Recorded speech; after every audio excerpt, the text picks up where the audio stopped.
Surprise, I don't. Or at least not as best as I would like.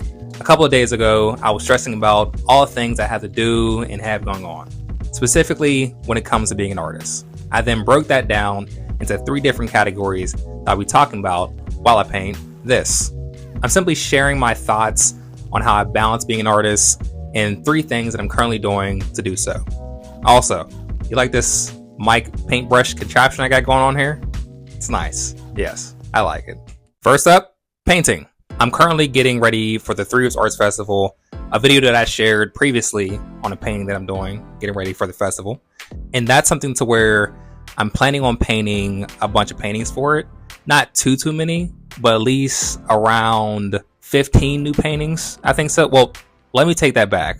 Now when I think about how many paintings I have, 15 is out of the question, okay? First it started off around like 30 something paintings, then it went to 20 something paintings, and now it's less.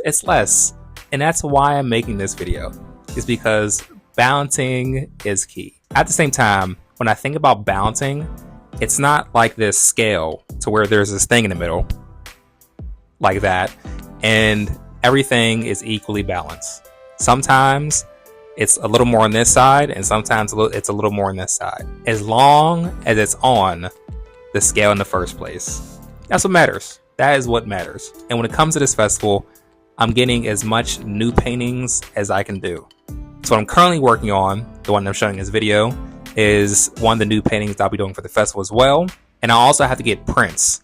So I have to get prints made for this festival. So I'm selling the prints as well as the original paintings. And then also the tent space. I'm gonna have to set it up a nice way. My wife helps me with that. Yeah, that's one thing, is the 3 Rivers Arts Festival. When it comes to making art, the 3 Rivers Arts Festival is one of the main things I'm focusing on, and I have to get ready for that. And another thing with prints is I have to find a new local print shop. And that's not easy, especially when it comes to taking photos of the artwork. I have to make sure it's nice. I have to make sure that the lighting is flat and not different in other areas of the painting itself. What I want to do with that is I want to go to a print shop, a local print shop, and see if they can scan it in. That way I'm able to get all the color as close to it as possible and not be too concerned about whether the sun is hitting the painting the right way. The lighting is going exactly how I would like it. Prints is something that I'm currently focusing on doing. And I want to do, when I was at the festival last year, I did 11 by 14 prints and also 16 by 20 prints. At the same time, I'm thinking about if I should do 16 by 20 and keep it at that, because I love the scale. I love the size of the paintings when they're 16 by 20, because you can see more of the painting and experience the larger size more closer to the original. The original is typically a larger size, and I want the person who buys the print to experience the scale as well, as close to it as possible. And I think with 11 by 14, that might be a tad bit too small. At the same time, people buy 11 by 14 prints. They do. And I ain't mad at it. So therefore, if that's the case for this year as well, I may do 11 by 14 as well, 11 by 14 and also 16 by 20 prints, and then taking those prints and then uploading them to my online shop as well. And in a way, it's killing 2 birds with 1 stone. We don't kill any birds around here, by the way. You see, in the painting I'm painting, there's a bird. We don't kill no birds. For the bird lovers. Another thing, after I make the prints, which is also going to go into the online shop. My online shop is something that I also have to update. I have to update that shop. I haven't updated in a while. It's been flatlined for a good minute now. You've probably seen, if you go on my Instagram and you click the links, my website, expired, not there. So therefore, that's another thing that I have to update. Along with the show, prints, and online shop are my main things when it comes to the painting category. Teaching. Welcome to Mural Club. Now, Mural Club, it's pretty much an after-school program for students in the local school. And what they do is they get to come there, and there's also a bunch of different other classes. There's culinary, there is ceramics, there's graffiti class, there's a music kind of class, there's African dance. So there's a bunch of different classes and a bunch of cool things that these kids can do. What I do is I teach these kids how to take a mural from start to finish. And how I got into this was I was walking past the building. I seen this lady painting a mural on the outside of the building. I walked in and said, "Hey, I love painting murals. let me know if you guys are interested in getting some of your work done.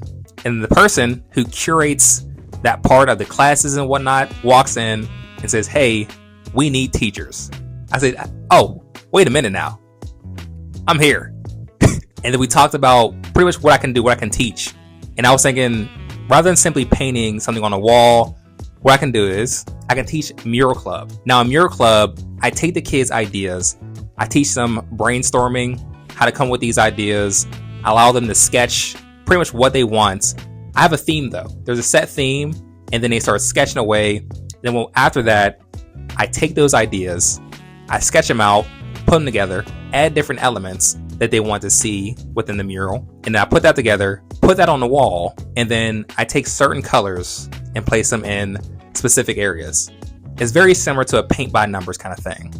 And what I want is, I don't want the kids to leave school and feel like they're going back to school. It's simply for kids to come there, hang out, and have fun and paint, and also learn something different other than the simple things of maybe sports or music, and to know that there's other things out there that they can do that can fulfill that either creativity or kind of void they may feel. And it's a really fun time.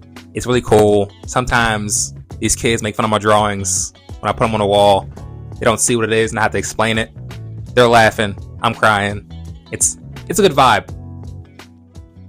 Content creation. Now, content creation, I mainly focus on YouTube and IG. I don't know if we're allowed to say Instagram on YouTube. Yes, the other one. Those are the main two that I focus on right now. And I tried doing a little bit of the other social media platform, the one that's getting banned. Tried doing more of that, and I was like, it doesn't seem like this solid thing to where the community is an authentic community. And even though you have followers, that doesn't mean that these are people who are actually taking in what you're posting. They're simply following because it might look cool in that moment or might make them laugh. It's more of a trendy app. Stay away from it. Now, what I'm doing is I strive to post a YouTube video each week, or at least 2 per month, I'm thinking, especially when it comes to editing these videos. When I'm taking YouTube and Instagram, when I'm recording for both of those, I have to take my camera and it'll be horizontal and also flip to vertical. So it's a lot of back and forth.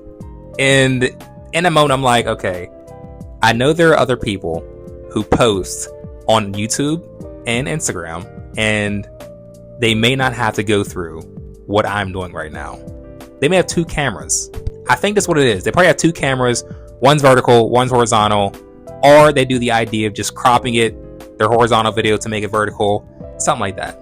Either way, I prefer to do it that way, simply so the quality is still good when I transfer it over to Instagram as well. And I can edit it in a different way, all that good stuff. Also, I use CapCut. That's what I use to record. That's what I use to edit with, is CapCut. I can just use it on my phone.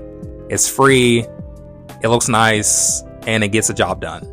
That's why I edit all my YouTube videos on as well, is CapCut. And with these YouTube videos is, I'm not striving to make them too difficult to make. Even this one I'm recording right now, before I recorded, I was thinking to myself, I don't want this to be I don't want to make this video for a couple hours straight.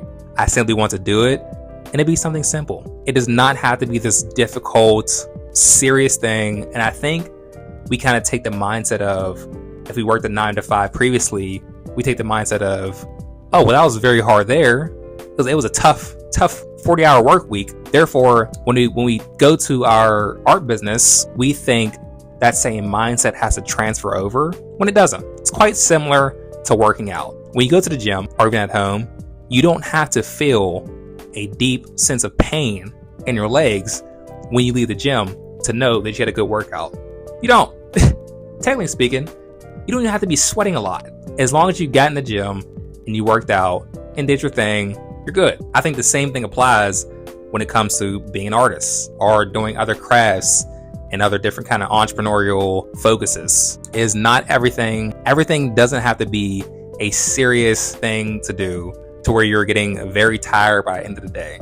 It simply doesn't. And that's my aim for doing YouTube and Instagram. When it comes to reels, I strive to do at least 3 to 4 reels per week, sharing those, or even a picture, a couple carousels, what they call them.